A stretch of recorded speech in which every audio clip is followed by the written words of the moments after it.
Good morning, everyone. Hope you're all doing very, very well, and welcome back to another video, another vlog. And today is going to be a very interesting video because I got to interview Vallisa, and she's going to tell you, the ups and downs of her journey and what she has had to go through to get to where she is at today. So listen, enjoy this interview. I hope you take a lot from it. And so enjoy the interview, and I'll see you guys there. So right now, guys, I am with the one, the only Vallisa, and she does the breakfast show here at Lyca Radio from 6 to 10. And I've got her here because I want her to tell you guys a bit about what it's like being a primetime presenter on a radio station. So she's going to take you through her journey of where she started from in 2010 and where she is now. So enough from me, we're going to hand it over to Vallisa. Vallisa, would you like to speak to the audience? That is a long time, isn't it? 2010 to now, wow. Yeah. That's like how many years? 13 years. Yeah, 30 years. I'm also really excited because about half an hour ago I was sitting here interviewing someone else, and now I feel like maybe we should swap chairs because there's a reason I make the interviewees sit on that side. It's because my hair looks better on this side, guys. So I'm still going to sit here. But yeah, tell me, what do you want to know? So the audience wants to know a bit about like how it's like being a presenter. So I want to take you back to 2010, like from the start of your journey, and I want you to tell the audience just how you got into media and how you got into radio. So I started with a degree in film and television. I kind of had an idea that I wanted to do radio. I've been talking since I was a child, since I was a baby, and if you ask my uncle, he's still trying to find how he switches that button off. He can't figure it out. He's like, you just don't stop. So I kind of knew I wanted to be in radio or media, but I wasn't sure exactly what I wanted to do. I applied for a university degree which was film, television and radio, and then I ended up going to Brunel doing film and television. So I studied film and television, which, as you can probably imagine, didn't have a radio arm to it. And then I finished, I graduated, got my degree, and then I was like, I really want to do radio still. And there happened to be a small station in Southall called Westside Radio. So I applied. It was sort of like it was a little mini course that you had to do. So I went there, I done the course, and then I got a show there. So I started doing one night a week with another presenter who, DJ Spirit actually, I just spoke to him the other day actually, but so I started on his show called the Desi Beat Show. And then there was another station, and I won't name names because I now work for the rival, but there was another station and they were looking for presenters. So I applied and I thought, okay, let's see where this goes. And I actually got the job. So I got given it wasn't a prime time because prime time was breakfast and drive, but I was on from 9 till 11. And actually a good friend of mine who at some point I'm sure you'll end up interviewing, Donny Brasco, he was doing breakfast at the time. So I used to actually go early because I lived an hour away from the station. So I used to leave early so I wouldn't get traffic, and then I'd have a nap in the car and I'd go in for 8:30. So me and Donny used to do a double header between 8:30 and 9, and then I'd start my show. And this became like a thing. He started calling me Chicken because at the time I had a fake name. So they'd given me a name called Sharon Sharma. Okay. And so he used to call me Chicken Shawarma. So he'd call me Chicken. And so all the listeners started calling me Chicken as well. Right. And that was a really good thing. I was there for like 2.5 years, I think. And while we were doing that, I built a really good rapport on that station. I learned how to run my own radio show. I done interviews with artists. At the time, there were very few because Donny and some of the drive time presenters and stuff obviously had more experience than me. But it was really cool to do things like going to the Mellors. And at that time, I was nowhere near like hosting the Mellors. I was literally the person standing inside the little booth, like giving out the flyers. Yeah. And I'm like, oh my God, people, I'll tell you this, right? One thing that I remember from that first Mellow, it was 3 months into my show, and this girl, at the time we only had Twitter, she sent me a tweet like after the Mela, and she goes, I saw you at the Mela, but I was too scared to come and say hello. No. And I literally looked at this message and I was like, I've been on radio for 3 months and this girl was too scared to say hello to me. Like, was I scary looking? And she goes, no, I was just nervous because I'm such a big fan. And literally I nearly fell off the chair.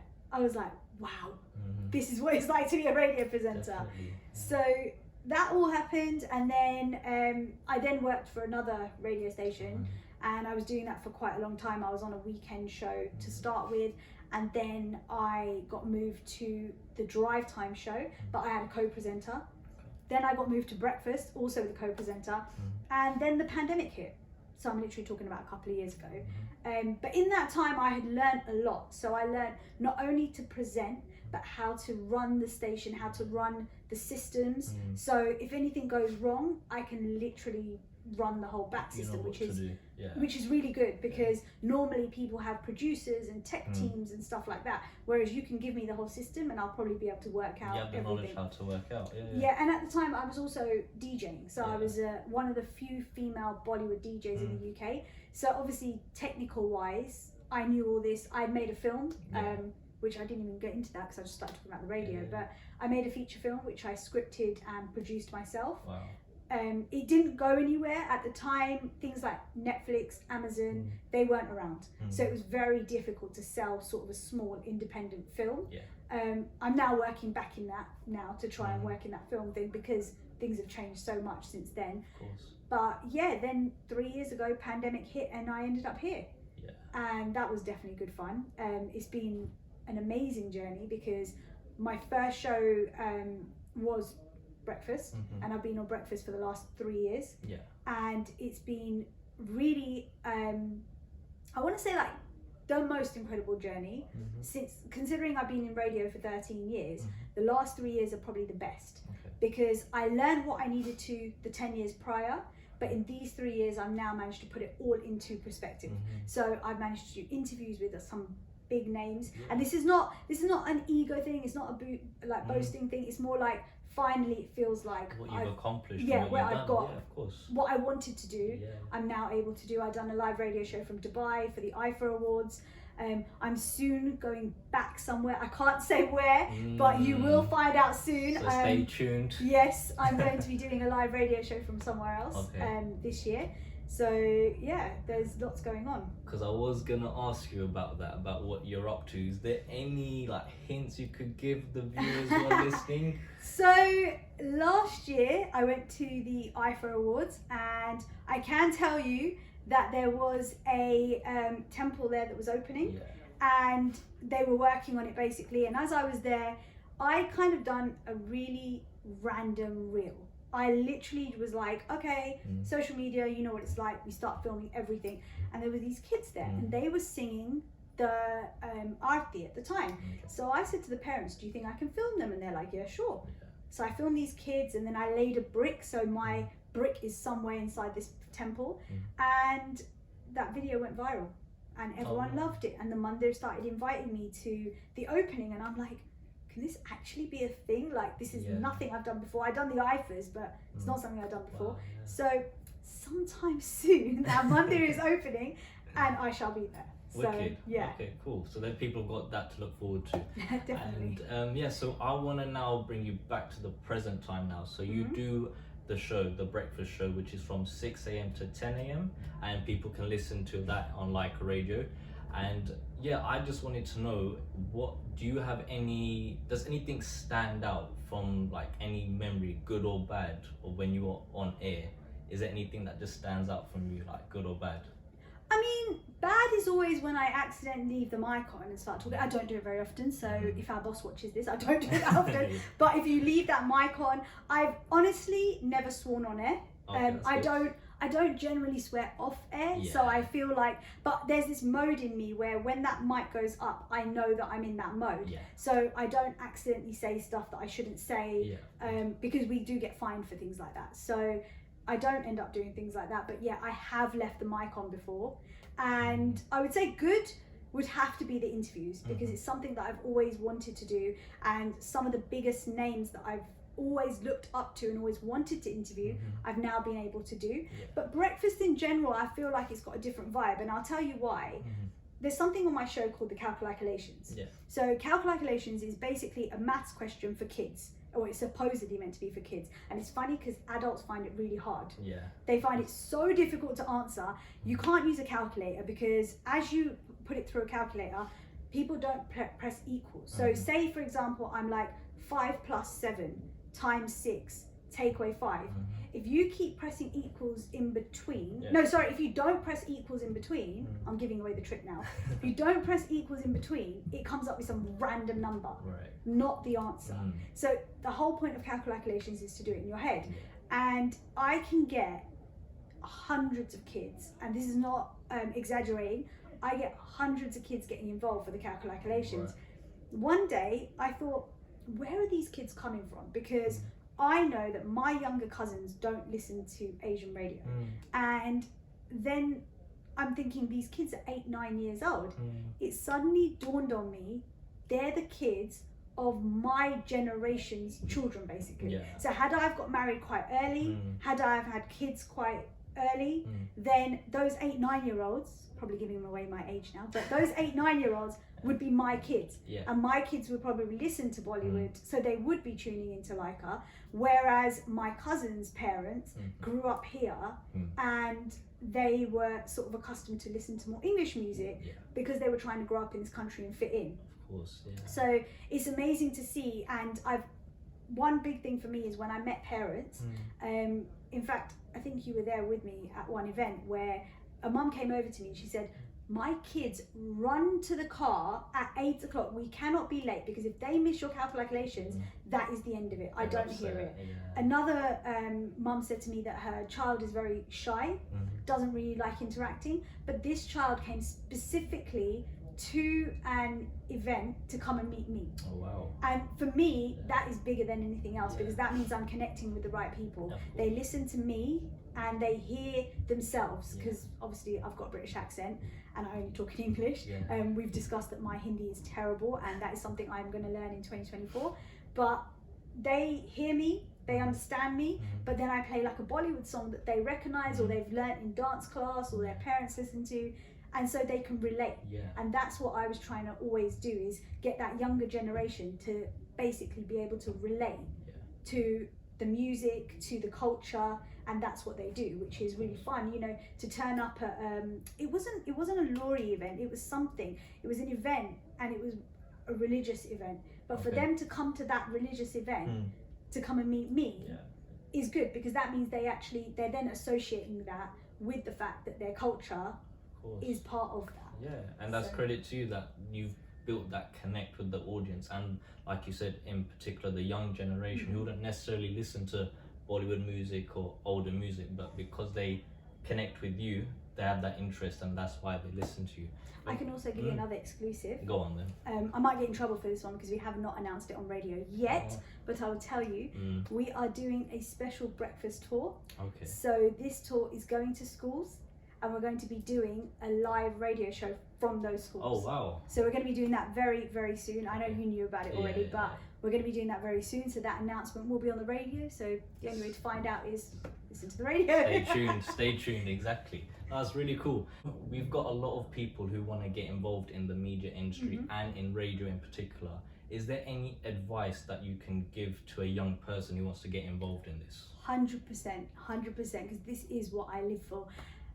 One, I would say, always be persistent. If it's something you want to do, be persistent. I was, and I can't say it was an easy journey. There were so many setbacks. There was one point where I thought I didn't have a show, and I'm like, literally, I was looking for jobs abroad to do radio, because radio is like a drug. When you start, you just can't stop. So even when I go on holiday, 2 weeks off, I'm back sitting there like, when can I get back to the studio? It's like a twitch. It's like a nervous twitch. So I'd say be persistent, be true to yourself. When you go on air, don't try and be fake. Be real.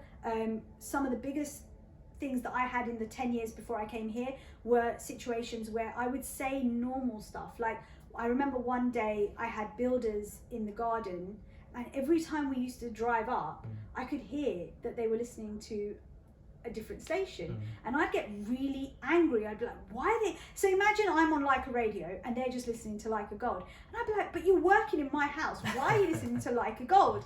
And then one day my mum happened to be working from home, and she goes, you know, they actually listen to your show, but they purposely switch it to the other station when you drive up just to annoy you. Mm. And so that's always stuck with me, that, you know, you need to just be persistent but be true, because I talked about that on radio the next day.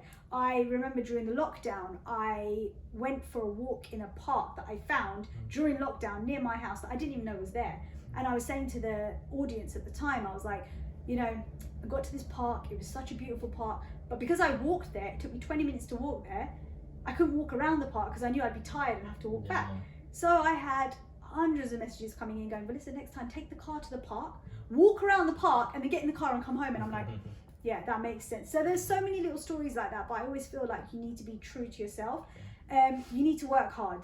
Radio, media in general, I would say, is one of those things where you can't do it half-heartedly. You can't turn around and say, okay, I'm going to, you know, do this job, but oh no, I need 10 days off sick because, you know, I'm ill.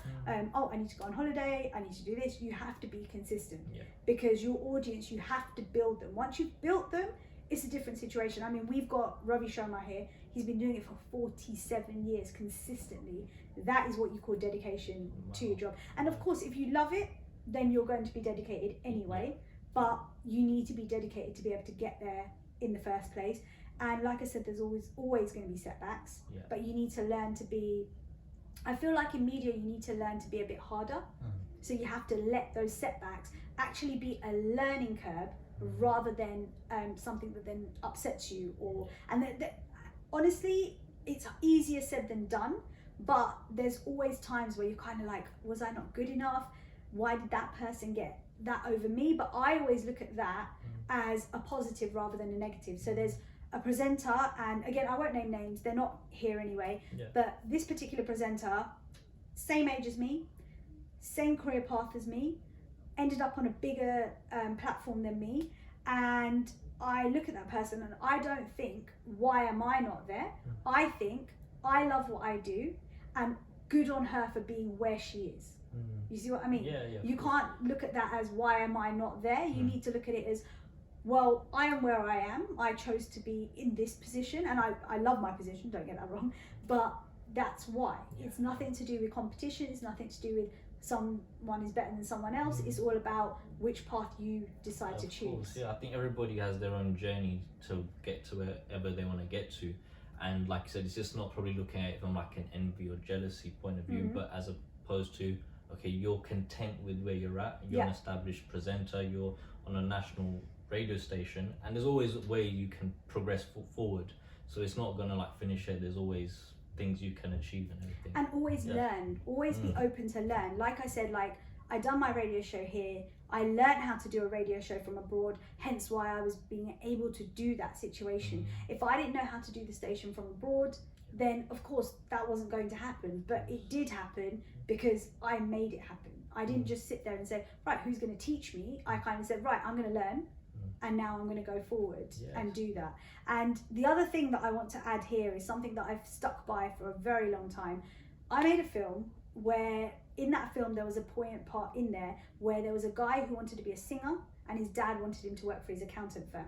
And the reason I come to that in this situation is, I always say that in the South Asian community, your parents may tell you to be a doctor, a dentist, pharmacist, and you may want to follow that path because that's, you know, you want to please your parents, which is absolutely fine. But if you've got that little part of you that wants to be in media, always remember that there are other things you can do on the side. So instead of going to work or do your education Monday to Friday and then on a Saturday sleeping until 1, 2 in the afternoon, wake up, get up and go and make that other side of your life happen. We've got people here that work in banks, we've got people that do all sorts of other jobs during the week but can still come here and do a radio show, and they won't be like me, they won't be all radio, but they are still passionate about that job. They love coming in and doing their 3 or 6 hours on a weekend and really enjoy it, because it means that they're still doing the other job, but they're able to do something fun as well. So as much as I say, you know, be consistent, it's consistent, but depending on what your path is. Your path might not be all media, which is fine. No one's saying it has to be, but just be consistent and do what you want to do. Absolutely. And I think it's also about being proactive. Like you said, you can't just sit and wait for an opportunity. You have to go out and look for it and grab it with both hands, really, isn't Definitely. it? Yeah? Yeah. But no, thank you very much, Vallisa, for your You're time. welcome. And guys, like I said, stay tuned. And do you mind telling the audience that they have to subscribe to this YouTube channel? Yeah, obviously you have to subscribe, because how are you going to know anything if you don't subscribe? So make sure you subscribe, because Abhay's doing so much at the moment. I've seen him running around with his phone everywhere trying to film. I know he's on the verge of buying a camera as well, so his videos are going to be way better than mine soon. I'm going to be borrowing off him, but make sure you subscribe so that you can catch up with Abhay all the time and find out what he's up to. Lovely. Thank you. Thank you, Vallisa. Thanks, guys. See you soon. Okay, guys, I'm going to end it here for today's vlog. I hope you enjoyed the interview. I hope it gave you a better insight and a bit more context of what it takes to be in the media industry and in radio. So yeah, and right now it is really cold, so that's why I've got my hat on, my big jacket. Feels like it's about to snow right now. But yeah, that's gonna be it for today. Thank you for watching, and please like, share, subscribe, and leave a comment down below. I'll see you on the next one. Bye.